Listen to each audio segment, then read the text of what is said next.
Ducks Overboard, A True Story of Plastic in Our Oceans by Markus Motum.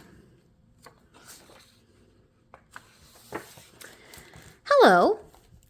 You may have seen plastic ducks like me before, but I'll bet none of them has had a story like mine. I've been on quite an adventure. This is the story of that incredible journey, where I came from, how I got lost, the strange and amazing sights I saw, and how I ended up here.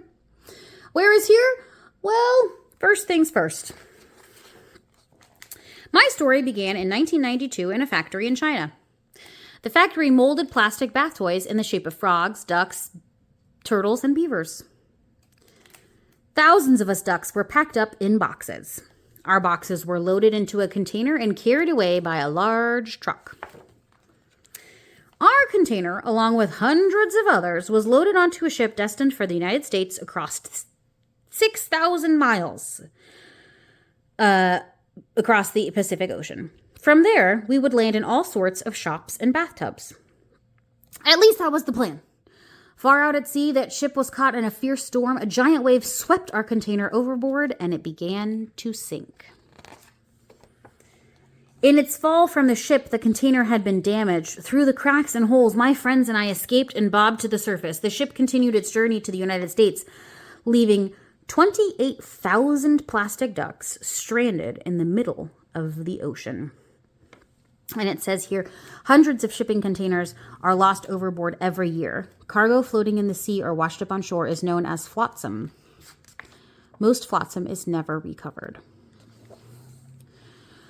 We were buffeted by waves, blown by the wind, and pulled by the ocean currents. We were soon separated and spread out in different directions. We were surrounded by the blue ocean and the life in it. We saw fish of every size, shape, and color. We saw a giant jellyfish and many other creatures, and we spotted something completely out of place in the ocean. A plastic bag. Plastic bags are single-use plastic, which means they are used for one very short time before being thrown away. Before we knew it, a passing whale gobbled it up. The giant creature had mistaken the bag for food. It swam off, still hungry, to catch up with its pod. We carried on with our journey. The days passed, and I found myself alone, pulled by the current away from the last of my fellow travelers. One day, I spotted a sea turtle struggling in the water. Sea creatures can and do get tangled in fishing nets. The nets can make it more difficult for the animals to swim, hunt for food, or even breathe. The ocean currents carried me and my friends far and wide. Some journeys lasted years. So this is where they started, in the factory in Hong Kong. This is where they capsized and went over the boat. And then these white lines are all the different places they found rubber ducks. So they found some in Japan. On average, it says 27 times more plastic winds up in the waters around Japan than anywhere else on the globe. Some went to Indonesia, some went to Africa. Some ducks reached Australia. Coral reefs around the Australian coast can be poisoned when plastic gets caught in them. Some ducks ended up in Hawaii. This is where they were supposed to go. They were supposed to be going to Seattle. Some ducks went all the way north and ended up over here in the United Kingdom. Some ended up in New York. Some ended up down here in South America. Some ducks got stuck in Arctic ice. When the ice melted, those ducks floated south to Scotland and to the east coast of the United States. I wasn't so lucky. The currents took me straight into a giant garbage patch. For miles, all I could see was trash. Toothbrushes, bottles, cups, shoes, and more. I was caught in a swirling, floating mess of trash. Was this where I belonged? This is a real garbage patch. It's called the Great Pacific Garbage Patch. It is a vast area with a high concentration of marine trash. It is created by swirling currents that carry debris to the area and trap it. It is estimated to be more than double the size of Texas.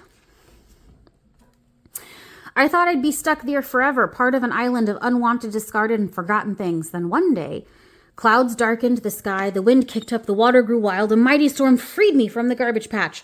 Across weeks, months, and years, the ocean tossed me. I floated for thousands of miles until one day I finally reached land. Though I had never seen or been to this place before, it felt familiar. Why? The beach was covered in trash, the same kind of trash I'd seen in oceans all over the world. Plastic, it seemed, was everywhere.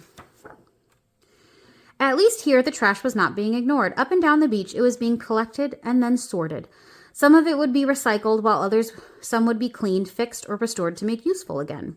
Even I was scooped up and put in a bag. Where would I end up, I wondered. And it was here. So here are some different facts about plastic in our oceans. Like we said earlier, hundreds of shipping containers are lost at sea every year. One container that spilled into the Pacific Ocean in 1992 was filled with plastic ducks, frogs, turtles, and beavers. Scientists tracked the journeys of these toys, asking beachcombers to report any they found. The routes of this flotsam revealed the worldwide network of ocean currents. Most of the plastic toys from that container have since been found all over the globe, but it's believed that about 2,000 are still at large, possibly trapped by currents or even ice. Who knows where they are? Ocean currents are constantly on, the water in the oceans are constantly on the move. We call these movement ocean currents. Tides, wind, and water temperatures and salinity, which is how salty the water is, affect the direction and speed of ocean currents. Currents move heat, sea creatures, and flotsam, including flotsam ducks, around the oceans. When rotating currents meet, they can create a massive whirlpool called a gyre. Floating plastic can accumulate in a gyre where it swirls around in a big soup. There are at least 5 giant ocean garbage patches, one each in the North Atlantic, South Atlantic, North Pacific, South Pacific, and Indian Oceans. There may be more. Plastic facts. Much plastic can be reduced or recycled. However, 40% of plastic produced is single-use and is used for only a few minutes, and most single-use plastic either can't be recycled or isn't. Every year, 8.8 million tons of plastic trash end up in the world's ocean. Plastic never disappears. It only breaks down into smaller and smaller pieces known as microplastics until you can't see it. These microplastics are harmful to sea creatures that eat them. Scientists predict that by 2050, there will be more plastic by mass than fish in the ocean. How you can help.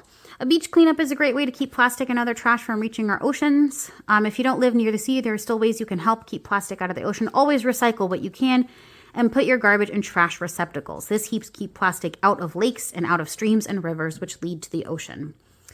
There's a lot of places you can get involved regarding plastic pollution, and you can make your voice heard too by signing petitions against single-use plastics and by urging local, state, and federal officials to take action. And that is the story of ducks overboard, a true story of plastic in our oceans.